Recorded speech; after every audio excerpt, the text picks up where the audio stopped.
And did you hear Donald Trump's huge announcement yesterday? I will totally accept the results of this great and historic presidential election if I win. So what's wrong with that? We're going to take a closer look coming up. Plus, democracy at 36,000 feet. All passengers on this plane glued to the debate, or were all of them glued to the debate? Which screen is not like the others? This couch is packed. We're glad you're with us. Mornings are better with friends.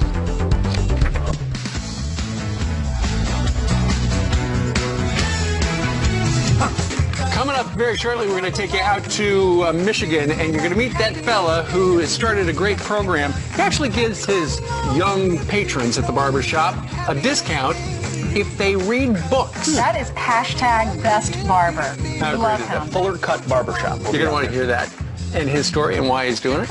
Live from Ypsilanti, Michigan coming up. But right now, live from the curvy couch in Midtown Manhattan, we got Geraldo Rivera and Judge Jeanine Pirro, all back from Vegas. Hi, good morning. Good morning. Late last night? That's right. Still talking When'd politics. you get back?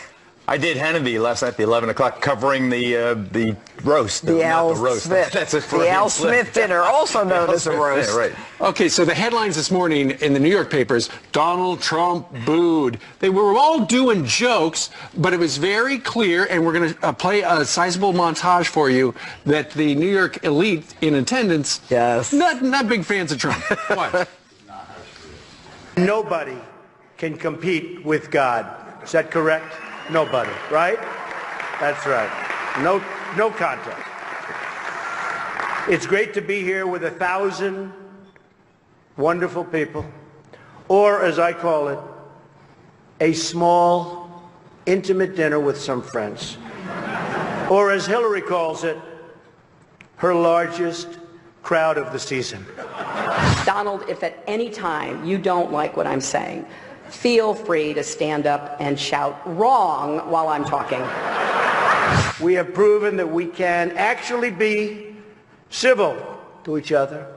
In fact, just before taking the dais, Hillary accidentally bumped into me, and she very civilly said, "Pardon me."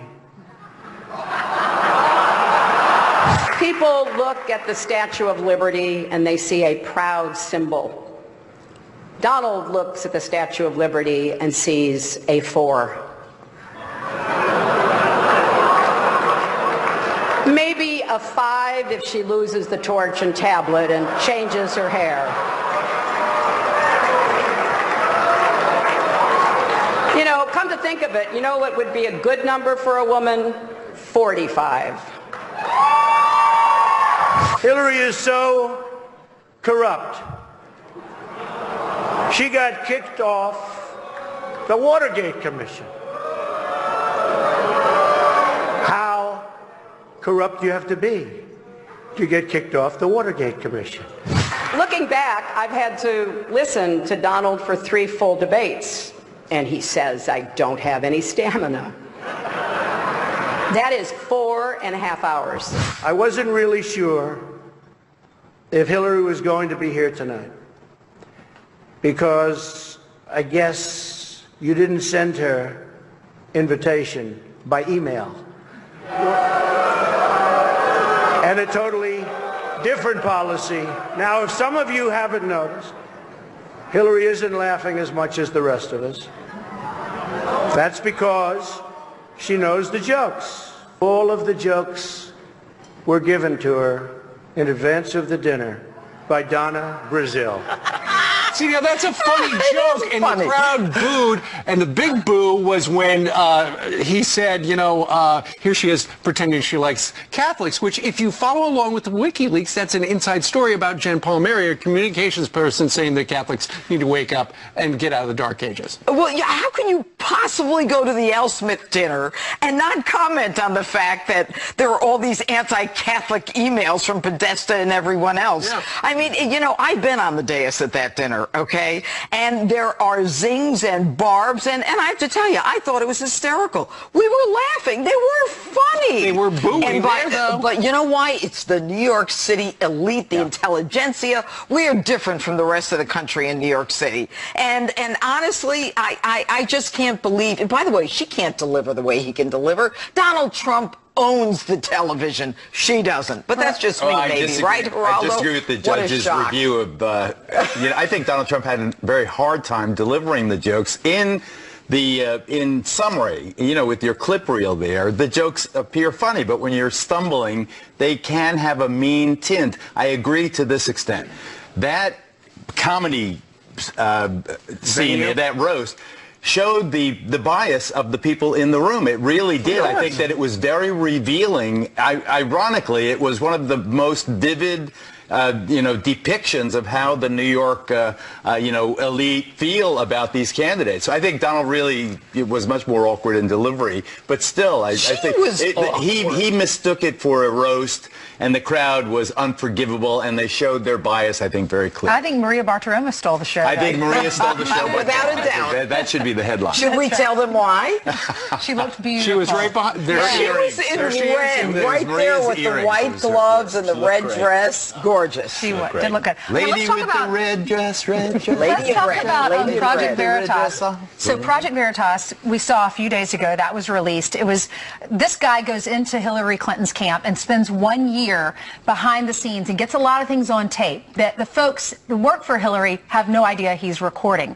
He records them saying they're inciting violence. They're going to Donald Trump's rallies and they're suggesting that they're hiring people to start violence. So Newt Gingrich was on with Sean Hannity last night and he says, where is the FBI in all of this?